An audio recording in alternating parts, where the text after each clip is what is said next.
Kumar to preside over the session.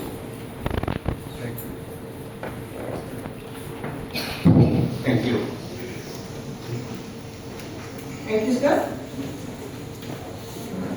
May I now request the Head of the Department of Analytical and Applied Economics, Professor Subhashinder Mahanti, to introduce the guest to the audience and also give the welcome address.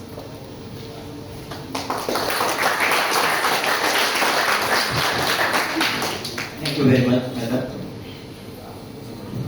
Respected President, Alumni Association, Department of Analytical and Applied Economics, Professor Shri Kumar. Respected Chairperson, PG Council, Professor Mitali Jinara. Chief Speaker of the day, Professor Keshav Das. Respected Srimati Meera Satpathy, Dr. Shri Panda, and founder and chairperson of Sukarya, a non-profit agency based in Delhi and Gurugram. Respected senior colleague, Professor Himanshu Shekhar Rao, my extremely hardworking faculty members, Dr. Alok Ranjan Behra, Dr. Swayam Prabha Mishra, Dr. Kedar Sen Sahu, Sri Shankar Marandi, Dr. Chunu Nandan, esteemed colleagues, respected alumni members, dear students and research scholars. Ladies and gentlemen, a very good morning to all of you. It is both an honor and a deeply emotional moment for all of us to welcome you all to the first Professor Chandra Panda Memorial Lecture organized by the Alumni Association of the Department of Analytical and Applied Economics. Today, we are not merely gathering for an academic event, we are coming together to remember, to reflect, and to reaffirm a legacy. Let's say Professor Chandra Panda was not only a distinguished alumnus of this department, but also a representative of a generation for whom education was not merely a pathway to individual success. It was a commitment to the society. This memorial lecture is tutored with the generous support by the family of Shri Professor Chandra Panda, is therefore not just a tribute. It is an effort to transform memory into a living and long-lasting intellectual discourse, intellectual tradition. Our department itself carries a long and evolving history. From its beginning in 1956 as a modest center of rural economic enquiry, it has grown into one of the largest academic departments of this university. Yet, its true strength lies in its stakeholders, its alumni, who have contributed across sectors, shaping institutions, policies, and communities. The identity of this department is in many ways a collective creation of generations of its students. And that is why this lecture matters a lot. Because at a time when academic institutions are increasingly measured through quantifiable outputs, matrices, occasions like this memorial lecture reminds us that the university is fundamentally a social space, a rooted memory, sustained by relationships and accountable to society. The theme of today's lecture, industrial clusters and local economic development lessons from and for Odisha, is both timely and deeply relevant, more so because of the theme's association with the life and work of Shri Professor Chandra Panda. In our state, industrial clusters are not merely sites of production, they are complex social and economic formations led by institutions, markets, and labor processes. They hold the promise of generating employment and fostering innovation, yet they are equally marked by informality, uneven development, and structural constraints that shape the lives of those who work within them. This dual character becomes especially significant in the context of Odisha, our state. And in this regard, we are deeply privileged to have with us Professor Keshav Das, a scholar whose work has consistently engaged with these very important questions.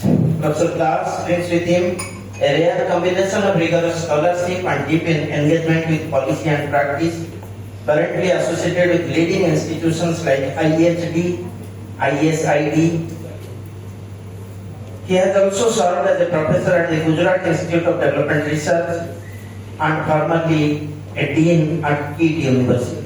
His academic journey, shaped by his training at Jawaharlal Nehru University, reflects a long-standing commitment to the understanding of development not merely as an abstract process, but as a lived reality. What is particularly noteworthy is that his scholarship doesn't treat development as a neutral or linear process. Instead, it interrogates. It interrogates the institutional and structural conditions within which production and labor are organized and the implications of these are for equity and inclusion. It is this depth of insight that makes today's lecture especially significant for all of us. My dear members of the Alumni Association and their students, with your blessings and continuous support, as a discipline we have also evolved. We are in a state of continuous evolution. From early days, as a vibrant center for neoclassical equilibrium analysis, we have gradually transformed ourselves into an emerging space for heterodox explanations in economic thought and application. This intellectual transition has been deliberate, reflecting a collective effort to broaden the horizons of economic inquiry.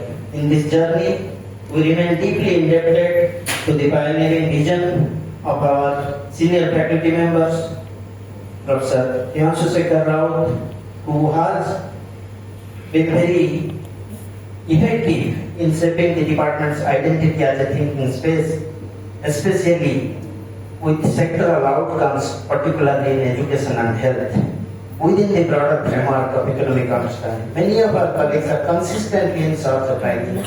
Professor Mitali Jinara has contributed in the introduction of discrimination economics. Professor Sudhakar Patra, the RBI chair professor, is engaged in developing new courses in financial economics. We take particular pride in our commitment to academic dynamism. Every 3 years we undertake a rigorous review of our curriculum to ensure that it remains responsible and responsive not only to the changing market conditions but also to the evolving social reality. This is a part of our larger endeavor to make economics both relevant and meaningful. We are extremely thankful to our loving senior, Professor Subhash C. Kumar, President of the Alumni Association, who has consistently supported us with his active engagement in the designing of our syllabus and its correct orientation to the extent of performing the role of an examiner for MA dissertation work for last several years. Thank you very much, sir, for your constant support. Recognizing the centrality of labor in any serious engagement with development discourse, we have introduced a new course, Labor Economics, which is a full paper for this year and for the first time in the last 65 years of our department. Looking ahead, we are also expanding further with full papers on political economy, contemporary economic discourses, and economics in recent years. In the coming year, probably we'll start with some of these new courses, which are already approved by the Board of Studies. We are also in the process of introducing a specialized certificate course on artificial intelligence and economics research with active support from our alumnus, Ghanashyam Mahanti, who is based in Dubai. Taking together all these initiatives reflect our aspiration to cultivate a department that is not only academically rigorous but also intellectually alive and tuned to the complexities of the real world and committed to engaging with them meaningfully. Economics cannot remain confined to abstraction. It must remain attentive to the conditions of work, to the organization of production, and to the inequalities that persist within systems of growth. It must remain vibrant and retain its ethical and social purpose. That is what brings us together. Before I conclude, I would like to reiterate my heartfelt welcome to Professor Keshav Das. We express our sincere gratitude to the respected members of the committee of heads, to Professor Panda, to our distinguished faculty members, alumni and students. Your presence strengthens this academic community.